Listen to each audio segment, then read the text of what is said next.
Hello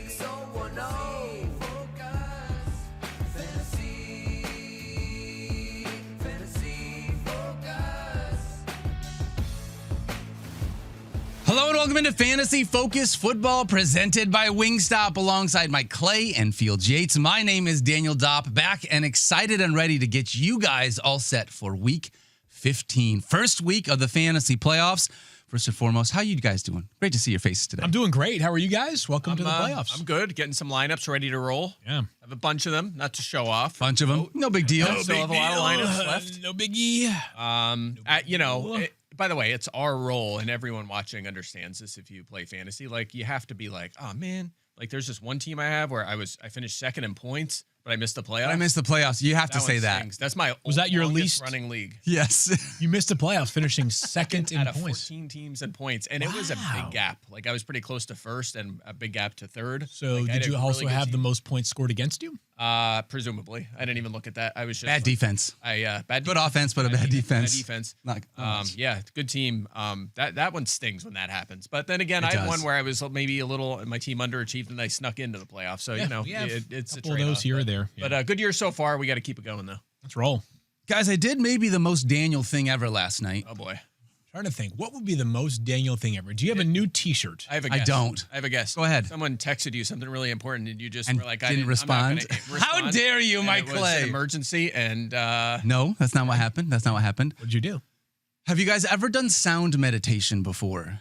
Of course not. Don't even know what that is. So Rosie took me. I can't believe you guys have never done this. You've never gone to a public library and laid on the floor of their basement with 30 other strangers while a woman hits a gong 6 inches from your head? You've never done this? No? Are we being punked right now? Yeah, this is a real thing? That's exactly what we did last night. It was actually so fun. We went to this public library. I was going to say, were you paying off a start of the week punishment? We weren't. No, it was just super cool. Have you seen like the sound bowls that like make noises like when you do the stuff, or like they have like, rain sticks. They'll have like these big rain things and they'll do it. Of course, when you put it Guys, it was so much fun. I need to give we need to bring some culture into your lives. All right. I might take you to sound meditation next time. Can I just say one thing here?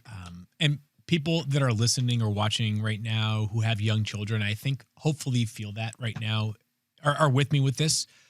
Like, I would love to have an hour of my time. That's I could fair. go Okay, you're to right. the basement of a library. Like, that just sounds, I have no idea what it accomplishes. Sounds awesome, though. Yes, this is instead my soundtrack. That's exactly, it was legit because literally it was just 30 people lying on the basement floor of a library, and this woman has this like gong and she'll like slowly hit it. It's like these like reverberating sounds, and then she will go around the entirety of the room, so she'll do it like literally right over top of your head. Does it scare you? It's a weird, all the vibrations like from the symbol thing is just cool. It's not scary. It's just like a interesting, different thing. Anyways. That is the most Daniel thing It felt like a weird thing that you guys probably hadn't done. I thought I needed to ask, though, just in case. This is what he has to do to deal with us, to bring down his stress. That's exactly what it is. Yes, I needed to be able to recenter myself. I tell you, it sounds a little bit odd, but then again, Phillip Rivers is now back in the NFL. That's it, baby. Nothing this week can surprise me. I love that. All right, quick shout out to our friends over at Trophy Smack. Visit TrophySmack.com and use the promo code FOCUS10. We're getting closer to being able to crown a champion. So grab yourself a belt or a chain or a toilet seat for your last placed loser. As well, our buddy Eric Moody is in the chat. Follow him at Eric N. Moody on social media. Ask him all the questions within our YouTube chat, including some playoff questions. We're going to try to get to some later on in the show if we've got some time. We're going to dive into our Week 15 preview part 1. We have also got the Shatter Report, and we're going to do a little bit of a Thursday Night Football preview, but I want to start with the tweet that I saw yesterday, if you guys don't mind. You checked Twitter. I did. This one came from the Jim Harbaugh presser. I'm going to read it just in case people have not been able to see this tweet. This came from Chris Rim, obviously our fantastic Chargers reporter. Question: Omarion Hampton and Kamani had pretty much the exact same amount of carries. Is that the plan moving forward, or is that ramping Omarion back up? Answer from Jim Harbaugh: it's really impossible to predict the amount of carries for somebody. Question: why is that? Answer: because I'm not a prognosticator. I'm not a seer of the future. Question: oh, just the coach of the team? Answer: yeah, we got 2 great backs, Omarion and Kamani. That's a great place for us to be. That bodes really well for us. I freaking hate Jim Harbaugh. Really? This is so frustrating. I mean, obviously I don't hate Jim Harbaugh. Yeah, That's so frustrating Michigan and man. annoying right now, guys. I know, yeah. But I'm taking him kind of at his word here. Like, I think Kamani Vidal is not going away this upcoming weekend. Now, is it enough for Kamani Vidal to be a starter in your fantasy lineup? No. But is it enough to move Omarion Hampton down from like maybe top 12 running back to closer to 20? Maybe. Sure. Yeah. I think it will lean toward Hampton, and I think we were tipped off to that. And the way we were tipped off is it was his first game back, and Vidal kind of dominated the snaps. But when Hampton was on the field, he touched the ball. Awesome. They were very similar in terms of their opportunities. So naturally, as Hampton is on the field more often, that would lead to more touches, and he'll have the edge over Vidal. So I have Hampton projected higher, but to your point, I did move him down quite a bit. I think he's more of a flex option in this matchup, which, keep in mind, tough one against the Chiefs. Can we do this right now on Thursday, December 11th and 10:05 a.m. Eastern time? Can we pledge to try to get this right going forward? Because I just figured it out like 3 days ago. It's Vidal is how we're pronouncing it. Yes, thank you. Vidal. We have somehow, but like it's either Vidal, Vidal. I already forgot what the right one is. Vidal. Yeah. Vidal. So imagine that his last name is spelled VY-DELL. Vidal. Let me write this down. The way that I think about it. Yep. DELL. Oh, like the computer. Vidal. Yes. There's a movie that I really love called Rounders, and in the movie Rounders, there is a spot in which Mike McDermott is watching Eric Seidel be able to push all his chips in the middle of the World Series of Poker. So I try to take the Seidel, Vidal. That helps me, like that little naming piece. Let's keep this going. Devon Bailey. Yeah, good. Bailey. I got that one. Way to go. Love that. Vidal. Where were you again on Tua? Tua Tago? That one might take a little longer. Taco. Taco. I don't know. That one's going to be let's get to the storylines for the week. Vidal. Okay, but let me just say, you are the coach of the team. You are a seer of the future. You do prognosticate, Jim. He does Jim. have Come on. the ability to pull the levers. All right. Let's start off at the top. Week 15 preview, as we've been doing at Field. I'm going to start with you. We each got a couple of topics. Hey, let's begin with the Giants and Commanders games. And I'm curious what your guys' expectations are for Jackson Dart. If you look at his projection, I have a sense of what Mike's expectations. I am a prognosticator and a predictor of the future. The projection is very strong here for Jackson Dart. The question that I have goes back to the question that I had going into the game against the Patriots when the Giants last played in Week 13 is this team going to uncork Jackson Dart as a runner anymore, or are they going to put him in bubble wrap as best they can, acknowledging that he is still going to scramble and he's still a good athlete? We saw in Week 13, they are not going to run him. There were 0 design runs for Jackson Dart. It's a really bad defense he plays this upcoming week. The Commanders are.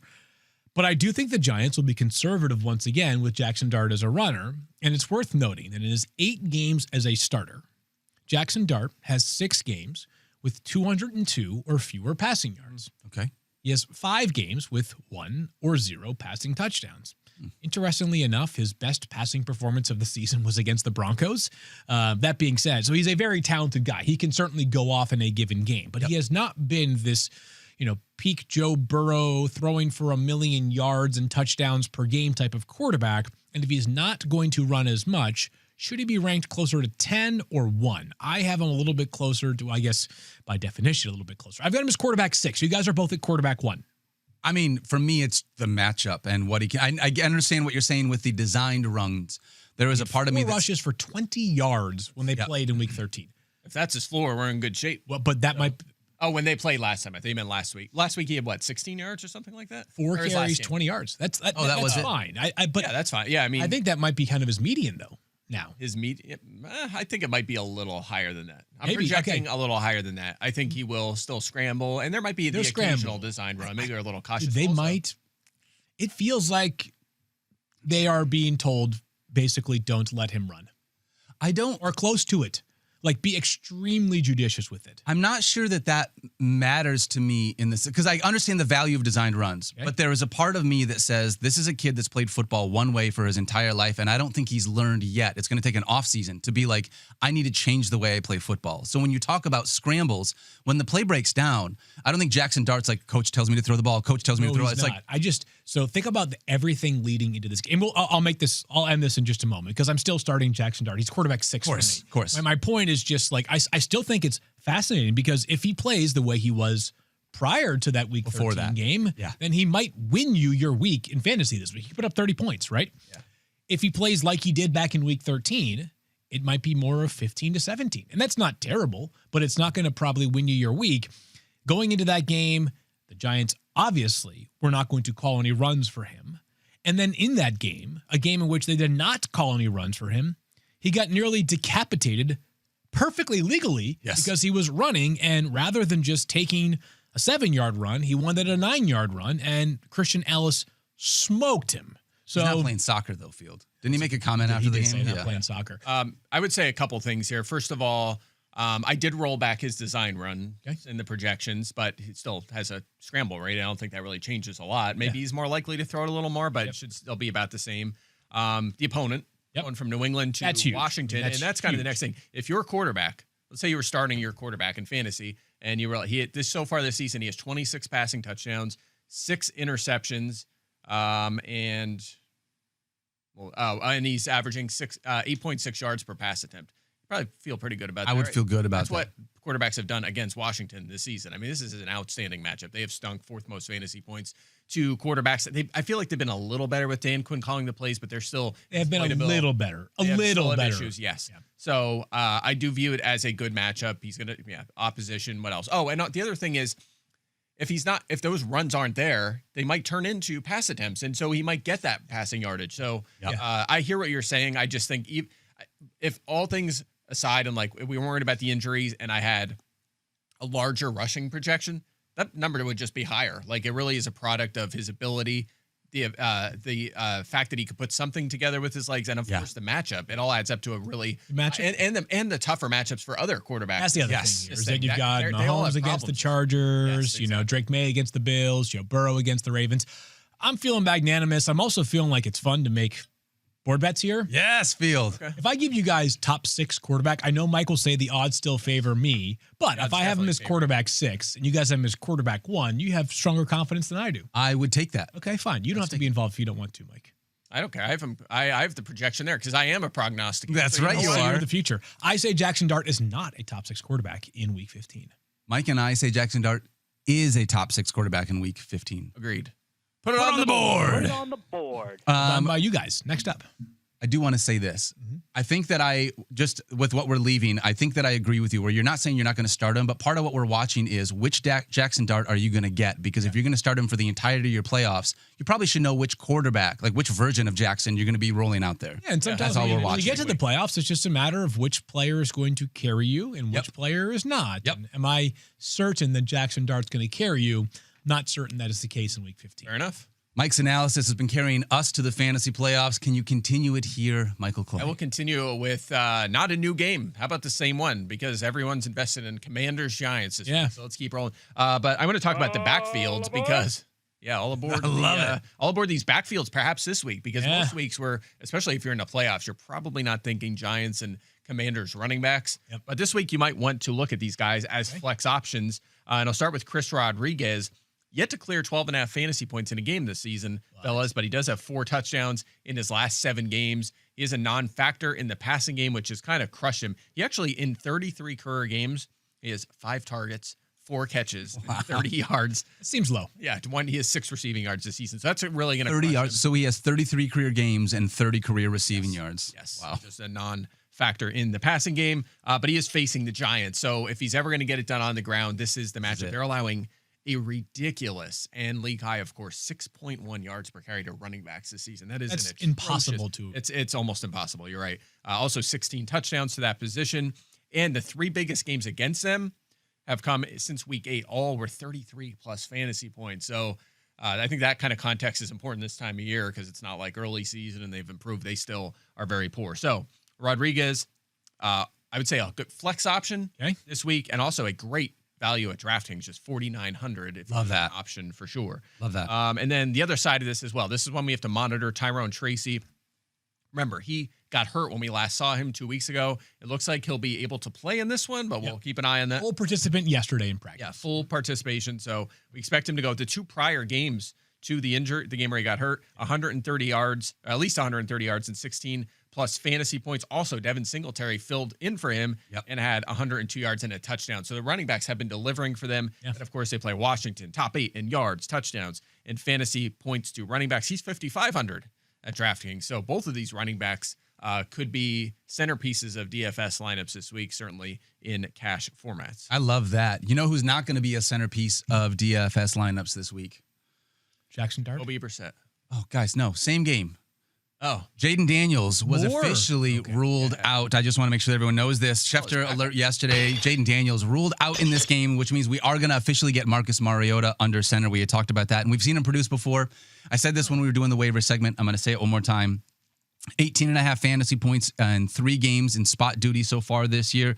He can still use his legs as a weapon against this Giants team. Over 20 rushing yards in every start but one for Marcus Mariota. 4 games. Quarterback 11 this week, maybe? Yeah, I'm close. I'm 10, I think. Yeah. 10 is the confirmed number. Yeah. And it's this matchup. We've been talking about it, but this matchup is decadent. Very is the word. Yeah. Giants have allowed the second most fantasy points to quarterbacks. Every quarterback since week 6 has had at least 2 touchdowns against this Giants squad.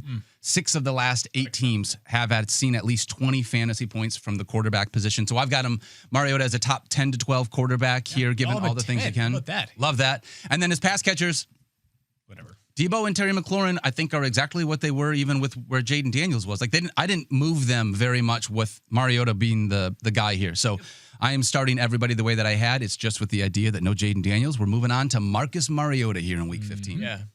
Anyway, let's just keep going. Tight ends. So I was going to roll through the whole, whole game. But actually, I have a lot of Ben Sinnott in Dynasty, and he was a second-round pick a couple years ago. Yeah. No Zach Ertz there now. I want to see if they actually take a look at him over the final month. You know, the coaching staff has said they want to get Jaden Daniels his reps. He needs those reps down the stretch, so he's not going to be rested for the rest of the year. Same thing for Ben Sinnott. Yeah. He should be their future tight end 1, so I hope they take a look at him because I need to know, or I need to cut bait in Dynasty. Do you guys have anybody this week that you would consider, knowing that we're ranking Mariota at 10? Okay. Is there any quarterbacks that you have that you would start? I've got a super flex league where my 2 starting quarterbacks, no big deal, Jalen Hurts and Patrick Mahomes. This was the exact thought I had in my head. Patrick Mahomes or Marcus Mariota this week. I would play Marcus Mariota. I have Mariota 1 spot ahead, but we've seen, listen, it's a scary thing to do. One of them is the greatest quarterback in football. Yes. The other one is Marcus Mariota. You know what? The other one is my dad's favorite player. My dad's from Hawaii, for those that don't know this. Yeah, of course he is. And my dad has like 3 favorite players in the NFL, but Marcus Mariota is his number 1. Tua is his number 2. Love that. Yeah, he's a big fan of pretty much anybody from Hawaii is my dad's favorite player. Marcus Mariota is huge. We went on our honeymoon, Chapin and I did, when we got married. This was 7 years ago. And we were there, and I was just in the car in an Uber or something like, hey, who are your teams? And they were like, yeah, the Falcons, or whatever team he was playing for at that time, Titans. Big fan of the Raiders. Yeah. We want Tua wherever Tua goes. We'll be a huge fan there. It's pretty cool to see how much they rally around the players from that state. So I probably won't pull that trigger on Mariota over Mahomes, but it's something to consider. It is. Something else to consider is how often do we have a top 6 offense in terms of points per game that's 9-4 that might not have a single player that you're confidently starting in the fantasy playoffs? Indianapolis Colts? They're 8-5. Okay. Who's 9-4? Could the Bears offense be this category? Yes. Good Just call. talk about this. You're right. Yeah. You're very, Just bear with me here for a moment. Fields. Was that planned? That was not planned, but it worked out well. Well done. The Browns defense, 4th in terms of fantasy points allowed to opposing quarterbacks. Just over 13. That's not or good. Yeah. 12th against running backs, 20.81. We'll talk about the running backs in a moment. 4th against wide receivers. That's not good. And 11th against tight ends, which tight ends, obviously the data can be influenced by just a couple of really good games. But the running backs, I think, are the most interesting part because we have the most clarity about who's going to be available, but maybe the least clarity in terms of who you should be playing. The last 3 games for the Bears, DeAndre Swift has 39 carries with 5 total catches and 1 total touchdown. In that same 3-game stretch, Kama Nungai has 48 carries. Wow. 1 catch. He's very Chris Rodriguez-like in that regard. But 2 touchdowns. Remember, he had that streak of 4 straight games with a touchdown, which came to an end last week against the Packers. It's hard, man. The game script should be favorable for the Bears this upcoming weekend. They should not be playing from behind. I don't think they will, at least. So they should be able to run the football aplenty. But you got two guys toting the rock, and one of them is touchdown dependent, and one of them is kind of big play dependent in the case of DeAndre Swift, because neither one of them is really a factor in the passing game right now. So both of those guys outside my top 20 this week. As for the pass catchers, Luther Burden has back-to-back games with exactly 4 catches on 6 targets and 1 rushing attempt, but hasn't reached 13 fantasy points in either of those 2 games. Rome Odunze was limited in practice yesterday, but he's got a stress fracture he's working through right now. And Odunze, of course, has not been nearly as productive of late. I think Colson Loveland is a future star in this league, but he ran the exact same number of routes last week as Cole Kmet, 20 apiece. Caleb Williams has had remarkable highs this year, but the lows have been devastating for you. So are you starting any Bears player this weekend in fantasy football with implicit confidence? No. Okay, there we go. I agree. Yeah, especially with the way that you laid everything out. I'm out on the pass catchers at this point. There's no consistency. I don't feel like I can trust Rome Odunze in a win-or-go-home week. After having no Rome Odunze last week and then no DJ Moore showing up, can't trust DJ Moore in the playoffs. I didn't even mention DJ Moore. No, he's not even on there. How far things have fallen there. Yeah, he was not good last week, even with One Odunze catch, out. And not to mention, you said it, you touched on it, but tough matchup here. And also, the weather is not looking great there either. It's going to be cold. We were talking about this major. Yeah, good. You brought it up to me, but Mike and I we're super worried about wind here, but we're worried about. Mike and I was talking about weather before the show I got here today. We're talking about weather in the bathroom because we both have the same bladder stream apparently. Yeah, pregame meeting. Yes, that's what it was. You see that weather in Chicago, Mike? He's like, hold on, I'm flushing real quick. It's gonna feel like -6.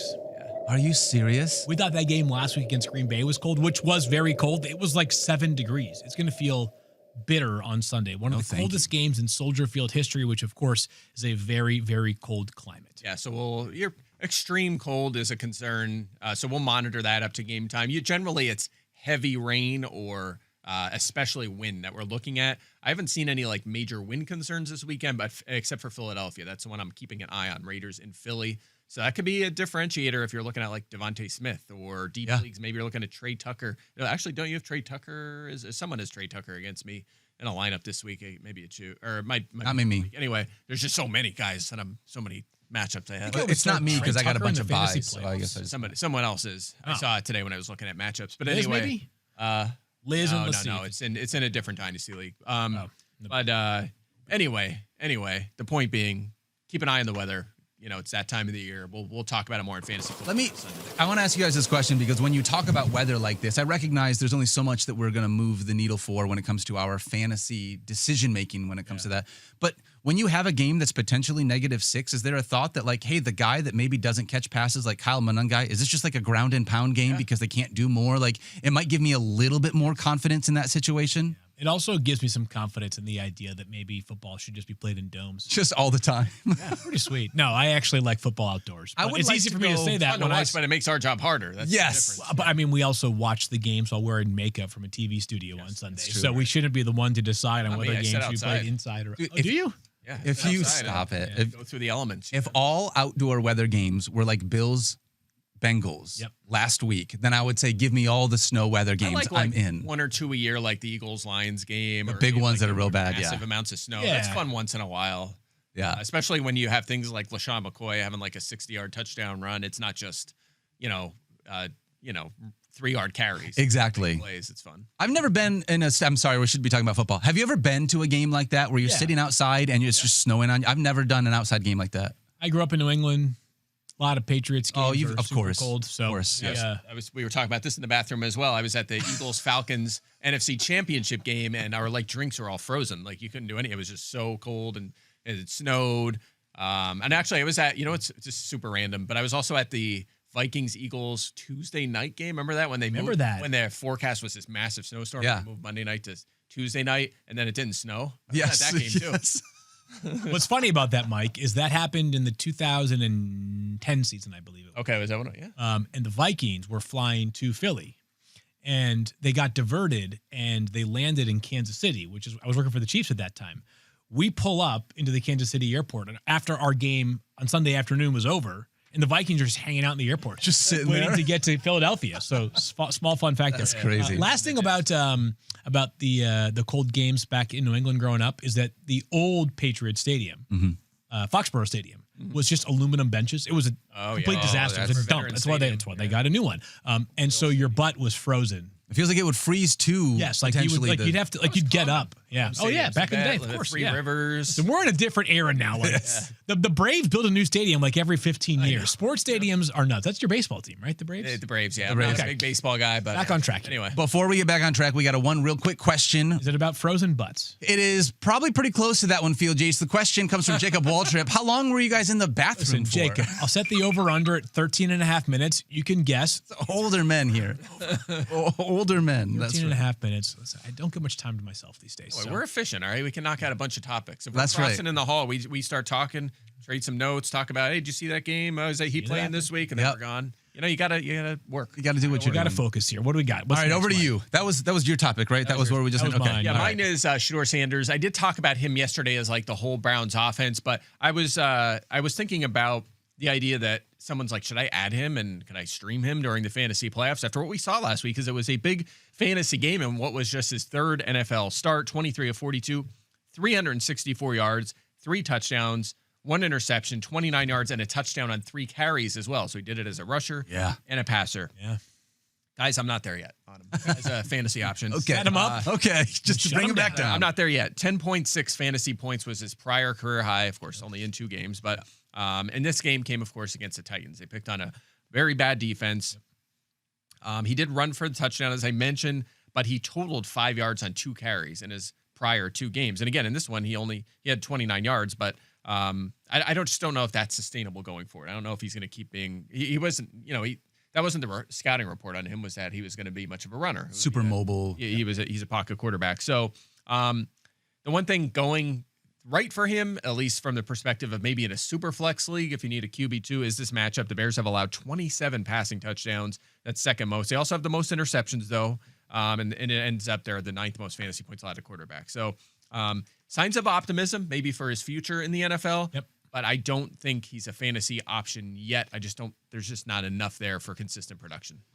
I would feel most confident starting a guy named Quinshon Judkins from this Browns team, given all the things you just talked about with the weather again in this game. Yeah, we mentioned yesterday, no Jerome Ford on IR, which opens the door for maybe a few extra targets for Judkins. Yeah. By his projection, just a pinch higher than it was yesterday. I want to talk about another running back, if you guys don't mind, because it is officially the Woody Marks show in Houston, and I want to know, can you start him in Week 15? Last week, 26 rush attempts, 2 receptions, 76 total yards.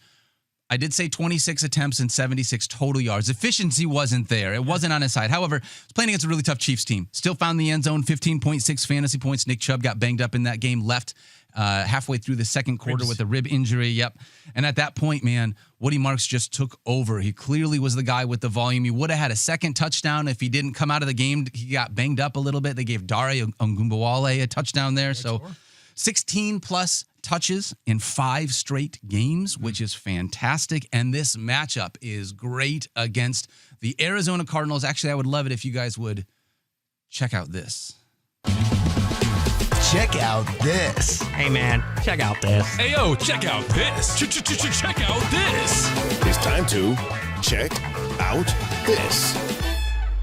So good. I'm going to check out this. The last 4 running backs to play the Cardinals. God. Week 11, Christian McCaffrey had 35 fantasy points. Week 12, Travis Etienne had 20.6 fantasy points. Week 13, the scrub Bucky Irving only had 16.1. That's the worst.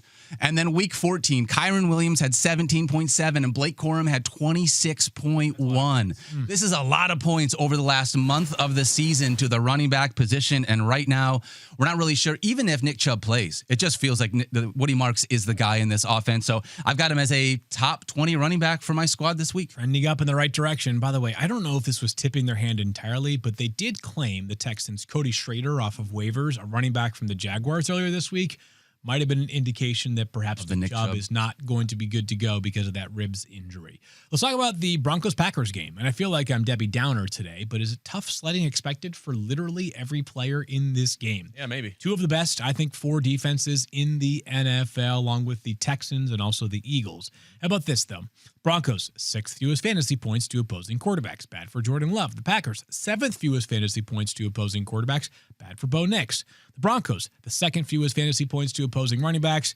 You're still going to start Josh Jacobs. That being said, it's a tough matchup for him. Sure is. The Packers, 9th fewest fantasy points to opposing running backs. We've already kind of laid out some of our concerns for RJ Harvey this week. The Broncos, 8th fewest fantasy points to opposing wide receivers. Mike will do the wide receiver corner shadow in a minute. I will say no more. The Packers, 12th fewest fantasy points to opposing wide receivers. These teams have some similarities in this regard. Both of them have wide receiver rooms that can be very unpredictable at times. And sometimes the answer is none of them. Pans out in the course of a given game. They also have a quarterback who I think can be up or down for fantasy purposes. The best version of Jordan Love is really good. The best version of Bo Nix is really good. But both of those guys can also go for 12 fantasy points in this game. So other than Josh Jacobs, and I don't write the lineup blocks, Mike does, I don't know that anybody, that includes Christian Watson, is a guarantee to be in a lineup this upcoming weekend. Maybe Cortland Sutton. Pat Bryant's probably not going to play, which may help him a little bit. Probably better for Troy Franklin to reclaim some role there. Although little Jordan Humphrey, I believe, ran more routes than he did last week. So be a great Raheem Sanders. Did you say RJ Harvey as a potential lineup block, or is he maybe just outside as like I think lineup block is I do Josh Jacobs and that's it. I have Harvey. I think I would have to start Harvey just given where he's at. Well, but I understand what you're saying with how bad the matchup is. Packers are like mid-pack against running backs, right? So 12th fewest. 12th? 9th fewest, excuse me. 9th to running backs. 9th fewest. Yeah. Okay. Well, fair enough. Yeah, you're right. 24. Although, okay, they're mid-pack over the last 4 and 8 weeks. So, gotcha. You know, they've gotten better recently. they're not not as. They've gotten worse. And Harvey does enough in the passing game too. Yeah. Worse. Right. Better. However you say it. They've been worse. Better for RJ Harvey. Better for RJ Harvey. Yes. Yeah, I mean, I have Harvey at 14. So, I mean, the volume he's been getting and the production, you could make a case he's a back-end RB1 right now. So, a little bit of a decrease. But, you know, sometimes in these tough matchups, too, being involved in the passing game can bail you out. You have I mean, look at Ashton Genty. He keeps surviving in fantasy because he's done so much for the most part. Because and scoring touchdowns because he's involved in the passing game. 8 targets in 3 straight games for Genty before last week. Kenny Pickett might start for the Raiders on Sunday, by the way. Yeah, probably. Anyways, my caution flag is up for guys not named Josh Jacobs. Are we talking about Brock Bowers at any point? Do you want to talk about Kenny Pickett starting if that changes anything for you guys? I don't. Yeah, I was going to say, I don't know that anything the Raiders do changes anything for anybody. Like Geno Smith was already pretty bad to begin with. Can't really be much worse. In fact, I don't think anyone moved at all. And also, who are we even talking about? Bowers. Other than Bowers and Genty? They're in Philly. I mean, again, that could be a windy game anyway, but Bowers. Maybe a little better. Maybe a little. I mean, maybe a little bit better is what I'm hoping. Oh yeah, I hope so too. This is sort of the Carson Wentz replaces JJ McCarthy theory back in the day. Is like it's so bad, like it can't really go anywhere but up, right? Eagles defense though, I like that. Yeah, damning with faint praise here. Even them in the playoffs. All right, Mike, keep us rolling. How about another running back here, Tony Pollard? What the heck was that last week? Yeah, great question. Yeah. That was not cool at all, Tony Pollard. He just crushed it on people's benches. Yeah. I was not because no one started him. Like, what do we only started in 31% of leagues? I was part of the 31%. Which actually seems high to me considering how poor he has been. He had 28.1 fantasy points last week, 25 carries, 161 yards, 2 touchdowns. Guys, he had 0 targets. Yes. And still had 28 points. That's absurd. It really is. It was his first game reaching 15 fantasy points this season. He was in single digits in 5 of his in his prior 5 and 6 of his prior 7. So again, I don't know how that many people were starting him after that. It was his best game since week 11 of 2022. Yep. So almost that was back when he was with the Cowboys. That was pre-Titans. Over 3 years, yeah. And I will say this, it's very similar to your graphic you just put up about the Cardinals. It's very similar for the Browns. They have given up 17 plus to the opposing lead back in 5 consecutive games, including Tony Pollard. So they have been really struggling. So not totally shocking that Pollard had a better game. Maybe that's why some people were starting him. This week, more of a neutral matchup against the 49ers. So my expectation is right back to earth here. He's still sharing with Tajay Spears, especially in passing situations. So I don't think much has changed here. Maybe a little more optimism, but I'm still out on Pollard. Yeah, unfortunately feels that way. You'd love to be able to see the game for the kid. Like, it's awesome to be able to have such an awesome game, but it doesn't mean a lot for us in fantasy, unfortunately. I want to talk about Jakobi Meyers. We've had a lot of conversations about him over the last couple weeks since he moved over to the Jacksonville Jaguars, and part of that's because he's finally become fantasy relevant again for us. This is your this is your 9th straight week talking about Jakobi Meyers. Tell me about it. I think I had him last week, actually. Oh, you did? I took a break and he took him. Yeah, but we have been talking about him basically every single week because we've been waiting to see a wide receiver. And I think we're going to talk more about Jaguars wide receivers tomorrow. But we've been waiting to see if there's a Jaguars wide receiver that is going to emerge for Trevor Lawrence as this team is making a playoff push, by the way. And he has been the guy. Jacoby Myers has been locked into the flex radar since coming to Jacksonville, has topped 14.8 fantasy points in 3 straight games, at least 6 targets in 4 straight, including 10 in the last game that he had. No Parker Washington last week. Yep. I think that helped a little bit of the uptick in targets because he went from the 6 targets to the 10 targets. Got to continue to monitor that to see the situation. However, no teams are on a bye. You got a full slate of players. And I want to ask you guys if we could do a little bit of a name game here around Jacoby Myers. Right. Would you start Jacoby Myers this week or Keenan Allen against the Chiefs? Jacoby Myers. I would go Myers, yeah. Would you start Roma Dunze or Roma Dunze or against the Browns or Jacoby Myers? Both tough. Well, Myers because Browns and also the foot for Adunze. Yeah. I have Myers one spot ahead, so all right. But I'd go him. We don't know if this is going to happen yet, but if Marvin Harrison Jr. plays, would you rather play Marvin Harrison Jr. over Jacoby Myers? I think I'd go Harrison. Myers. Yeah, but I think Marv's going to be out. You think he's going to be out? Okay, we'll talk about that. We're going to talk about this really quickly. I'm going to save it. I don't want to do any more, but if you had to choose between Christian Watson, who has been good recently, but he's going to get a tough matchup, or Jacoby Myers, would you go to Christian Watson or Jacoby Myers in Week 15? I think if I needed an upside play, I would just roll the Watson dice. The Watson dice? But if you're just kind of like in a neutral spot, it would be Myers. More on Watson in a second. I will say this. I am streaming Trevor Lawrence this week. But remember, Brady Cook could be the starter for the Jets. That's how I have it projected right now. ETN day. This is one of them situations where this is probably not going to be like a shootout, right? It's probably going to be a comfortable Jags win. So where's this game at? Is it in Jacksonville? Brady Cook at it's in Jacksonville as well. You have to hope you get your points early. I feel like you have to hope it's not ETN and then Tootin comes in and scores and then Lawrence ends up with 1 passing touchdown, and that could really crush the pass catchers because I don't think they're going to call a lot of passes in the second half of this game. Makes me a little nervous this week, but and because the Jets have not allowed a lot of fantasy points lately because teams just haven't had to be aggressive on offense. They don't need to. Definitely a little concerned about that. Last one I want to ask you guys, would you rather start Tetero McMillan, who has 3 catches over the last 2 games, taking on the Saints, or Jacoby Myers in Week 15? On T-Mac. I would go with Tetero as well, but it's a question. So I start him in FF now, thinking about it. Wanted to list a couple of flex options in case people are trying to decide between Jacoby Myers and a few other guys in that range. Alrighty, let's do it. I guess when I say do it, I guess that means time to go to the Shadow Report. Yeah, we're done. Love that. Do it indeed. We've kind of already, Field and I teased the Shadow Report for you quite a bit with some of the players we talked about, Mike, but go ahead and give us the upgrades and downgrades for here in Week 15. Yeah, this is, this always fluctuates. It's kind of light on the easy side, but there's a lot of tougher matchups this week, so I'll start with the easy ones. How dare you? I'm going to just make a bold statement here, guys. Rams receivers or top 2 receivers, start them. Okay. Yeah. Okay. We clip this off, please. No. Devontae Adams, start him. Ouch. That's it. That's all I got. No, they're playing the Lions. Yeah. The Lions have not been very good against wide receivers. Second most fantasy points allowed. The most over the last month and the last 2 months. They've really struggled against the perimeter. That's where you're going to see a lot of Nakua and Adams. They've allowed 20 touchdowns to the position, top 5 in yards, and you're down Terry and Arnold for the season and Brian Branch for the season. And we don't know if Kirby Joseph, who's been out since week 6, will play. So really good spot for them 2 guys to be potential week winners and get you to the next round of the fantasy playoffs. Smash spot for Rams receivers. Yeah, love Nakua and DFS as well at 8,700. Juwan Jennings and the 49ers wide receivers. I headline with him because I don't think we could trust Ricky Pearson. No, you can't. The production has not been there since his return, but Jennings, you can.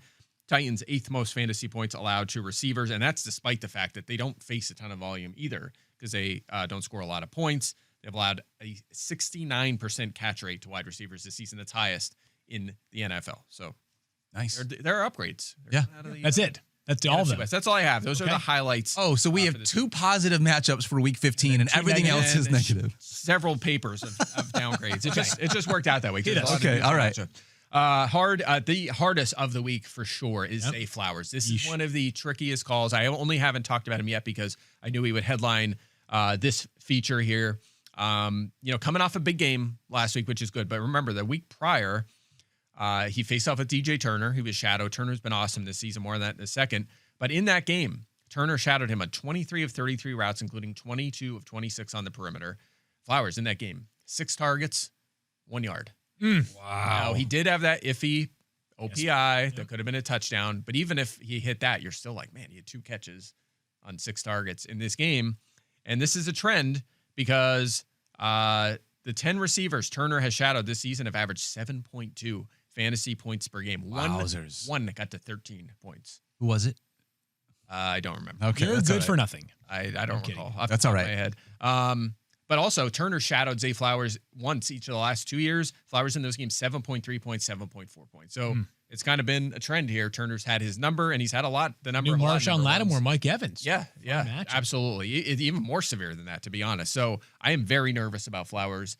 This week, I downgraded him a lot. I think he would have been a borderline top 12 play based on his target share and coming off a big game last week. But I have him way down this week at 27, and he could be lower. He's very risky in this matchup. So he's the headliner. I believe it's either DJ Moore or Cortland Sutton based on Sutton. My brain was taking me to Sutton, but I didn't want to say it because I wasn't positive. Next one, guys, is the Arizona receivers.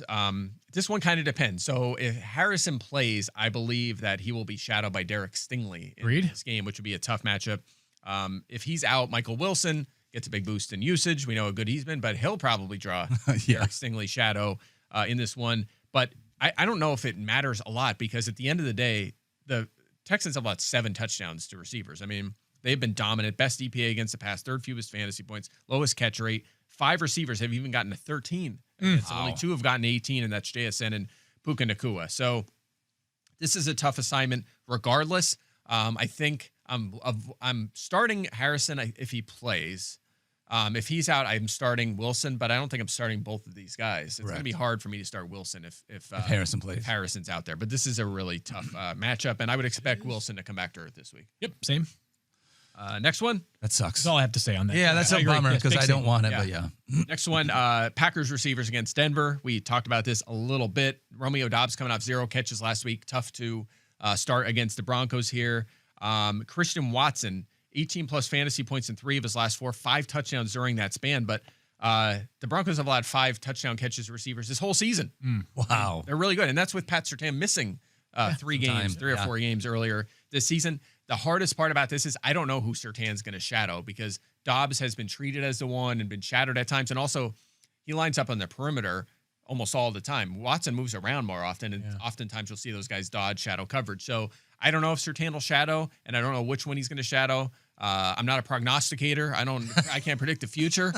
As a you see the future. I'm not a seer of the future. Yeah, but regardless, the bottom line is this is a tough matchup either way for Packers wide receivers. So maybe safe to avoid. Can I ask you guys where you've got Christian Watson ranked this week, even with the Pat Surtain potential shadow? If you had asked me that before the show, I'd be able to tell you based off my ranking. I'm at 31 for Watson. He would have been higher in a better matchup. He would have been in the 20s for sure. Yeah, he's been red hot. But I have a league where I'm in 32 is where I'm at. A tough call where I'm starting 2 receivers and I'm not utilizing him. Okay, that's where just given the matchup, even though you've seen him, we're in the playoffs and you have a guy that just scored over 18 points in 3 of the last 4 weeks. It's tough to be like, I'm going to leave that guy on the bench. But the good news for guys like Michael Wilson and Christian Watson is that you didn't add them at the beginning of the season. You've been playing them every week. That's true. Michael Wilson's been amazing for you, but who was he replacing? And if the person he was replacing was somebody solid, this week you go back to that somebody solid. If the person you replaced him with was Marvin Harrison Jr., then you may not have a choice. You may have to play Michael Wilson once again.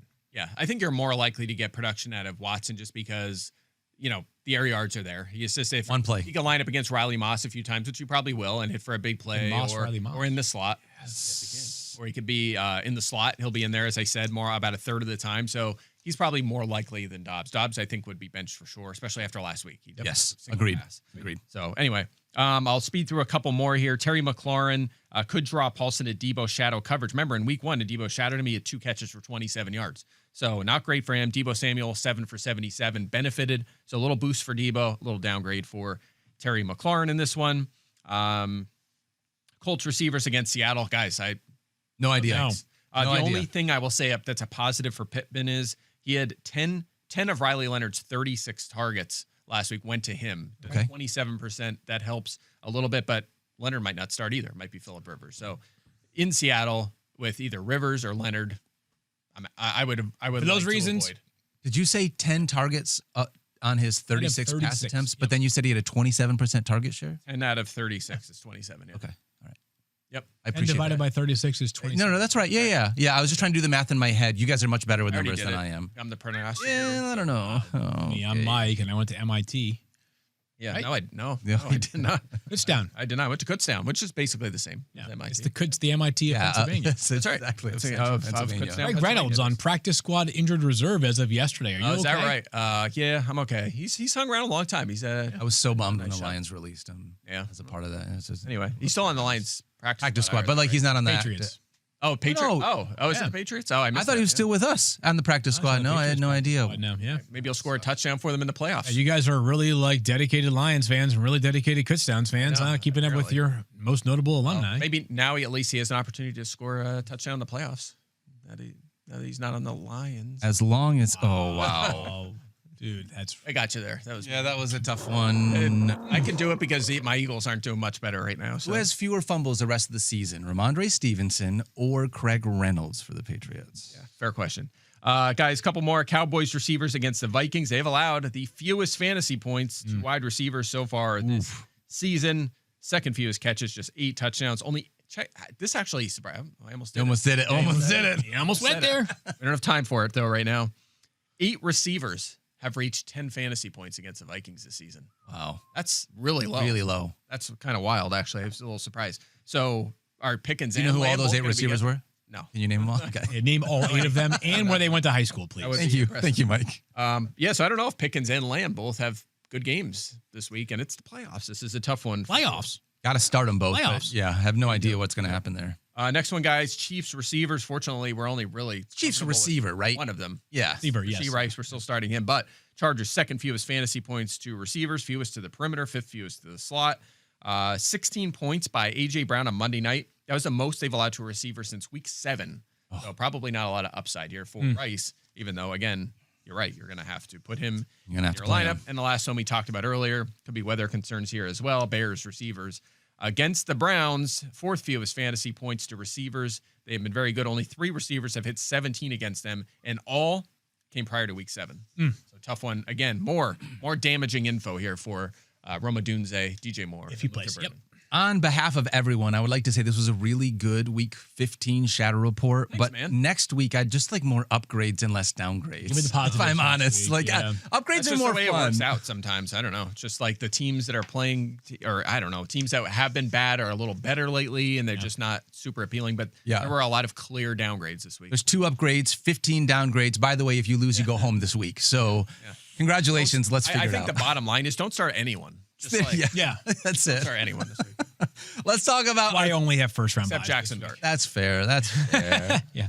Let's do a Thursday night football preview, my friends. Falcons and the Buccaneers. One thing to note really quickly, Kate Otten is listed as doubtful, very likely will not play, which means all eyes are going to be on 3 Bucs pass catchers for the first time this season, Field. Dean Durham. Oh, Payne Durham. Oh, yes. Yes, Payne you're Durham. right. And who's Evan Culp. Evan Culp, 7th round pick out of Washington a year ago. He can fly. Probably won't play much tonight, though. To me, the most obvious big storyline is that both Mike Evans and Jalen McMillan were activated off of IR yesterday. For McMillan's not on our starting radar tonight, but it's Mike Evans is going to play. Are you playing him in the first round of the fantasy playoffs? Nope. No, I'm not. Yeah, I agree. Because Josh Gazard, their offensive coordinator, kind of suggested it would be like where they were with Bucky and Chris Godwin in their first game back. It's an easing into it. But with Mike Evans and Jalen McMillan and Chris Godwin, what does it mean for Emeka Egbuka? Can you play this guy who was scorching hot for the first 6 weeks of the season in the first round of the fantasy playoffs? Guys, he's been under 10 fantasy points in 7 of his last 8 games. Yeah. And amazingly, the one big game he had in there against Christian Gonzalez, like a top 5 corner in the NFL. Yeah, and what's wild about it is that he has kind of hung on, like we keep ranking him as a starter because he's had 8+ targets in 7 straight games. The efficiency has been atrocious, but now that volume might not be there. Yeah. With Evans back. I mean, Evans, I'm not going to start him yet. Remember, Evans wasn't very good to open the season either. Yeah. In fact, he had heavy volume too out of the gate. How many yards he has? He has, let's see, I have it here. Evans, 11.3 fantasy points per game in his 3 full games, 27 targets, which I is was a looking lot. for his total number of yards. 14 catches, 140 yards, and a touchdown. So That he was his 3 needs full games. 860 divided by 4 is 215 yards per game to reach 1,000. For once what, the again. 14th straight year. Whatever it is, Yeah. yeah. Rico Dowdle did that twice, back to back. Yeah. I mean, as a runner, not as yeah. a, Maybe, yeah. So it's been rough. I think Abuka I have all the way down to 28 now. Yeah. I'm with you. Still, I mean, the volume has been so nice, and it's hard not to chase that, especially in this matchup against the Falcons. Godwin 35, Evans 44 for me. I just want to completely disagree with you saying it's hard not to chase that volume. I've started him for 7 straight weeks. It's actually not hard for me anymore. Like right now, because we have everybody at our disposal, I told you earlier this week, like I have one league in which I have to make a decision, but like I'm not a crazy person. I have to play Emeka Egbuka because it's the right conversation. But there's a bunch of guys I would rather start over Emeka Egbuka this week, especially with it being a Thursday night football game. I would go back to the question I just asked you guys with the name game. I would rather play Jacoby Myers than Emeka Egbuka this week. Fair. I mean, yeah, I have them close. But where do you have them ranked? My point is, Egbuka, I have him as just inside the top 30. I think he's wide receiver 29. That's what I mean, though. I can't rank him like outside the flex receivers, right? I still have him. No, but I feel quite confident I can find a flex that I might like more than him. Yes, I would prefer not to start him in the yeah, I would agree with that. Yeah. But the thing that you're talking about is what we've been saying. Like, how do you quit the volume? The one thing that we're always chasing volume. That's the one thing that you can't really predict. And when the guy keeps getting it, that's what makes the conversation so difficult. So I actually wouldn't start any Tampa Bay Buccaneers wide receivers in week 15 if I can help it. Yeah, I mean, it's possible that now Chris Godwin is their number one again. He had decent volume last week. He was productive. I only have him 7 spots behind Egbuka in this one. And who knows, Mike, by next week, we could see a lot more Mike Evans as well. So, yeah. And I will say this, Falcons top 5 in touchdowns to receivers. So maybe you get a couple out of them, a couple touchdowns, and that could bail you out this week. I'd like to see what we get also out of Bucky Irving. Obviously, low snap share each of the last 2 weeks. Like I said, under 55% in both of those games. Do we start ramping him up a little bit more now at this point? Because not only do I think the Bucs would it benefit their offense, but we in fantasy would love to see that. So that's something I'm also going to watch as well, is do we just get a little bit more Bucky Irving? On the other side of the football, anything else for the Tampa Bay Buccaneers you guys want to talk about? Nope. We got no Drake London for this game, which means, are you all the way in? How high up? Mike, let me ask you this question. Drake London was the pass catcher that we like for the Atlanta Falcons. Now, the only other pass catcher that I have any kind of confidence in is Kyle Pitts. Yeah. How high did his projection go once you pulled Drake London out? Isn't this perfect? We're going to the fantasy playoffs. It's the first round. Thursday night football. Kyle Pitts is a lineup lock.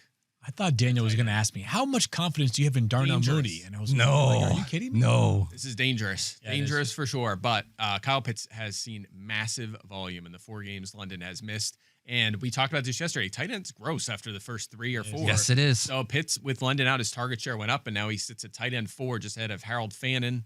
Then you have like guys like Dallas Goedert, and you get down to like Theo Johnson and Dalton Schultz and on and on. And, you know, we moved Tyler Warren down. I love this. Quarterback issues. So if you have Kyle Pitts, I don't know how you bench him in this situation. The volume's just been good, and the production has followed as well. Can you believe we're saying that in week 15? If I told you at the beginning of the season, you're going to be advocating for managers to start Kyle Pitts in the playoffs, you would be like, come on. Come on, Daniel. Back, baby. If this is a dud tonight, this is going to be, everyone is going to be like, I'm never doing this again.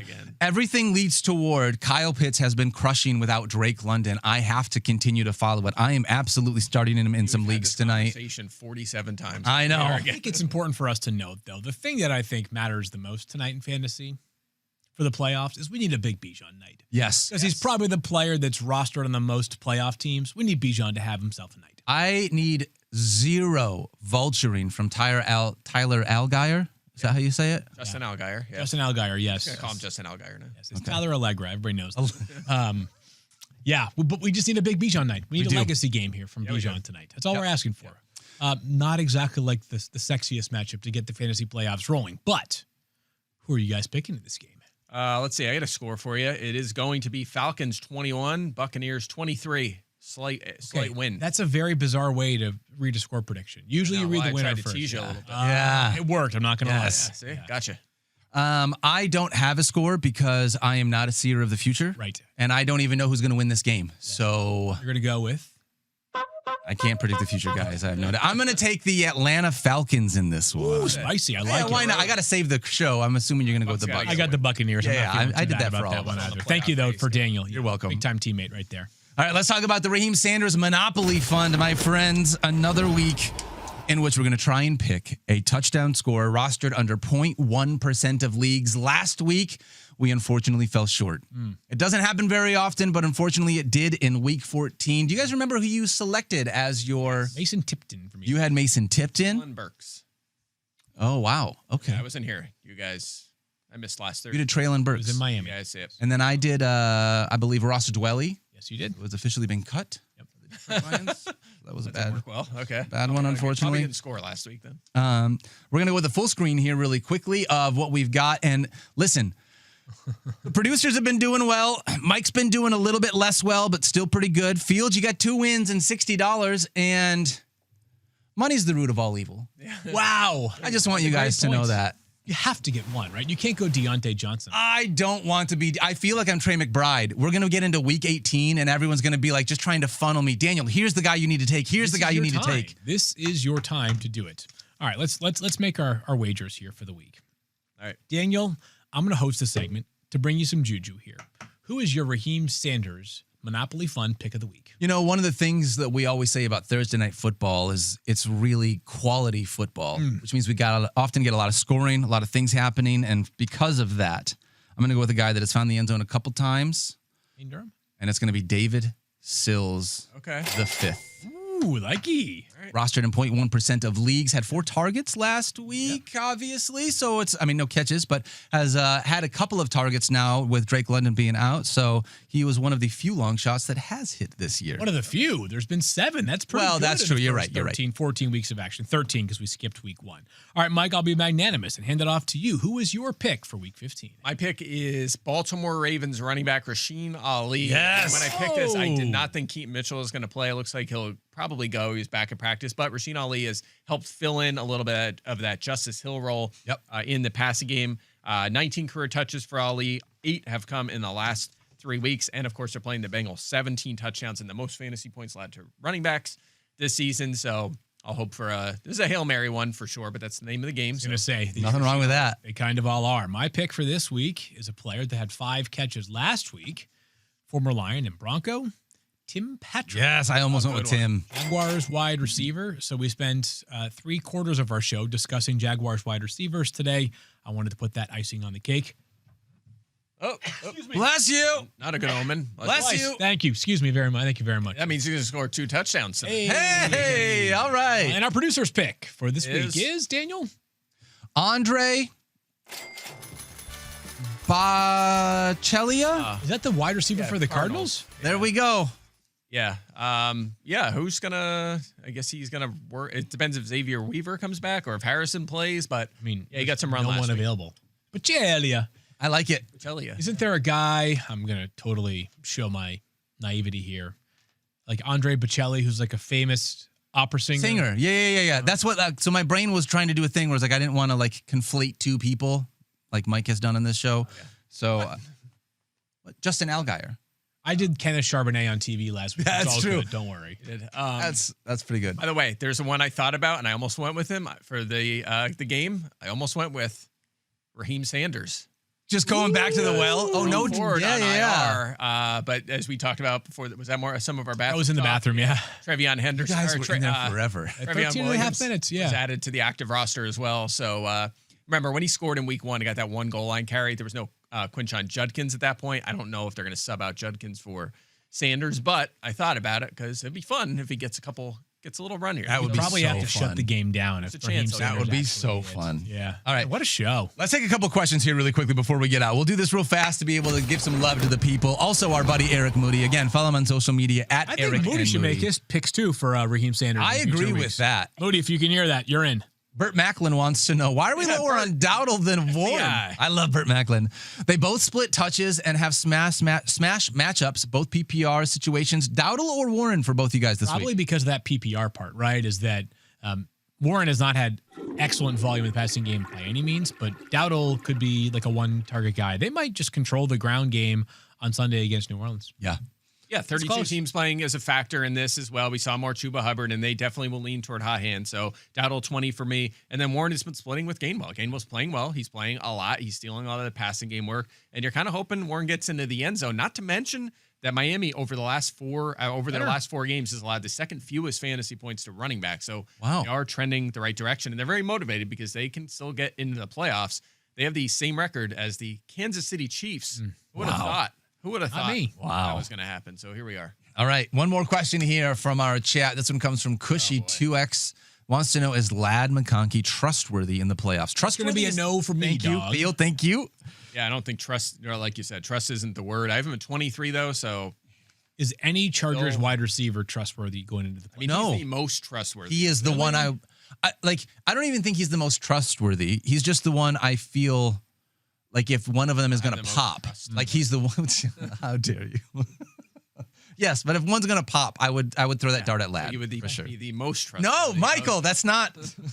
Okay, fine.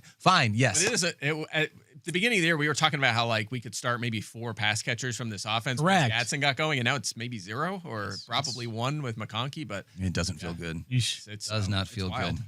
All right, that's going to do it for our show today. Thanks so much for hanging out with us. Today's show is presented by Wingstop. Make sure you have fun watching Thursday night football tonight. We'll be back here on Friday for another preview of Week 15. We love you guys. Don't forget to love each other. Be kind to yourself. You deserve it. We'll see you guys tomorrow.